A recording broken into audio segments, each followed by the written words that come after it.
Part 1, The Regime Shift. Chapter 1, Foundations of the Modern Macro Regime. The system isn't broken. It's evolving. Inflation has engineered wealth extraction. COVID as a liquidity acceleration event. The 5-year liquidity cycle. Richard Duncan's Creditism. Post-2008 derivative markets. Narrative as macro infrastructure. Thesis anchor. Monetary power is shifting from the Federal Reserve to the Treasury. Chapter 1. The foundations of the new macro regime. Treasury Ascendant, the Fed Subordinated, and Project Genesis as the engine of the next monetary order. We begin with a truth most analysts still refuse to confront. The modern economic system is not failing. It is evolving into its next architecture. Inflation, inequality, asset inflation, and liquidity manipulation are not policy mistakes. They are the mechanisms through which political power, monetary power, and technological power are being realigned. And in 2025, that realignment is accelerating into a new phase. The center of U.S. macro power is moving from the Federal Reserve to the U.S. Treasury. Project Genesis is the technological and data infrastructure enabling that shift. Together, they form the backbone of the new macro regime. From the post-1971 order to the Treasury dominant order. The old promise, work hard, buy a home, build savings, retire securely, broke between the 1971 closing of the gold window, the 2008 transition into permanent creditism, and the 2020 to 2025 acceleration of fiscal dominance. The direction was consistent money creation decoupled from productivity, growth tied to credit, not real output. Financialization of all national assets, wealth recycled upward through inflation. Liquidity used as the only policy tool that truly works.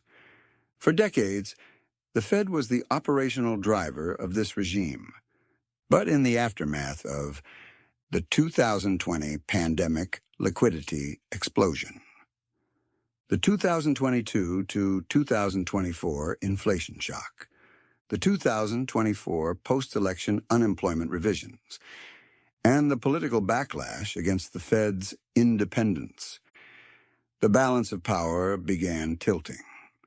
The world is entering a new era. Fiscal dominance plus Treasury control plus AI-accelerated state capacity.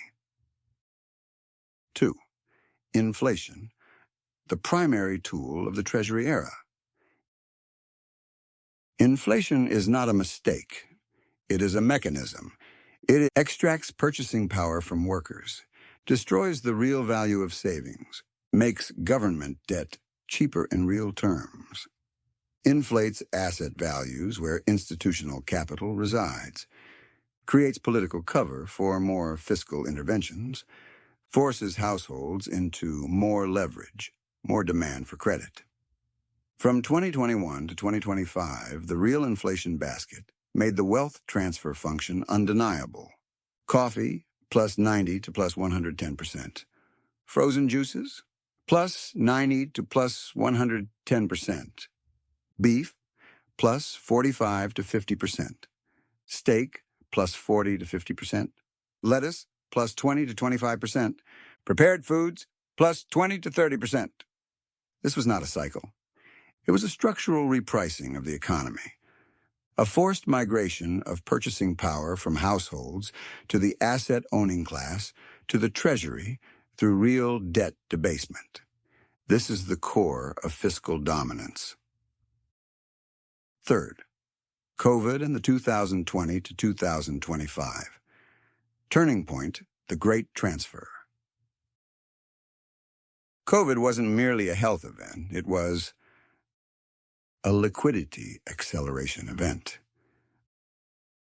a proof of concept for Treasury-led macro control, a demonstration that the Fed was no longer the only monetary engine. Every dollar sent to households created multiple dollars in asset inflation, tech, private equity, real estate, corporate credit, mega cap multiples. The Treasury ran the show through stimulus, direct payments, fiscal facilities, guarantees, emergency industrial policy. The Fed became the mechanic, not the architect. The world saw the blueprint of the new regime. In a crisis, the Treasury determines the scale of intervention. The Fed merely operationalizes it. This structural shift sets the stage for Besant's thesis and for the rise of Genesis. 4. The 5-year liquidity cycle, now Treasury-controlled. What investors call macro is just liquidity availability. But the deeper truth is, the 5-year liquidity cycle has shifted from a Fed-driven cycle to a Treasury-driven cycle. Phases: liquidity expansion, arrow, asset boom; liquidity tightening, stall or correction; liquidity re-expansion, the next cycle. As of 2025, we are late in the tightening phase. Treasury funding needs have exploded. Unemployment revisions shattered the strong labor narrative. Political pressure to restore growth is overwhelming. The pivot is now inevitable. But the pivot will not be Fed-led. It will be Treasury-led, with fiscal flows, 2026 fiscal flows, plus Genesis-enabled industrial policy, plus Fed accommodation. This is the Besant model in action. V. Richard Duncan's Creditism, now weaponized by Project Genesis. Duncan's core insight remains the foundation. Growth is no longer driven by productivity. Growth is driven by credit creation. But the new Treasury Genesis regime modifies the model. Credit expansion will be increasingly tied to industrial, technological, and strategic state objectives, executed through AI-accelerated infrastructure. Project Genesis is not a science initiative. It is a state capacity multiplier for fiscal policy. It unifies federal scientific datasets, integrates supercomputers plus national labs, builds AI foundation models for strategic R&D, accelerates discovery in energy, semiconductors, biotech, quantum, creates automated research pipelines, centralizes data flows under DOE plus Treasury influence, enables state-directed industrial acceleration at unprecedented scale. In practical terms, Genesis enables Treasury to direct capital, technology, and liquidity into targeted economic sectors with military precision. This is Duncan's Creditism evolving into AI-augmented Creditism, Creditism 2.0, where economic growth is manufactured through data, compute, scientific foundation models, AI-augmented industrial strategy, Treasury-guided fiscal firepower. The Fed cannot compete with this architecture. It becomes a secondary institution. 6. The Fed's real mandate, now subordinate to Treasury power. The Fed claims maximum employment, stable prices. But its true overriding mandate remains: maintain the solvency and liquidity of the Treasury market. In the Genesis-era regime, this becomes even more explicit. QT cannot run long without breaking something. Rates cannot stay high when Treasury issuance is explosive. Growth is driven by fiscal channels, not monetary channels. Treasury needs stable markets more than the Fed needs 2% CPI. Political constraints overpower monetary orthodoxy. The 2024 to 2025 unemployment revision 1.7 million jobs, was the catalyst. The Fed lost narrative control overnight. The Treasury regained it.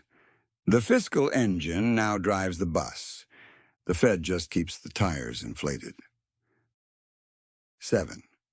Political incentives, the quiet architecture behind fiscal dominance. Policy is not technocratic. It follows incentives. Treasury wants low real yields. Politicians want growth going into 2026. Industrial policy requires massive capital flows. Tariffs generate fiscal inflows plus narrative cover. Crypto regulation is shifting to align with institutional rails.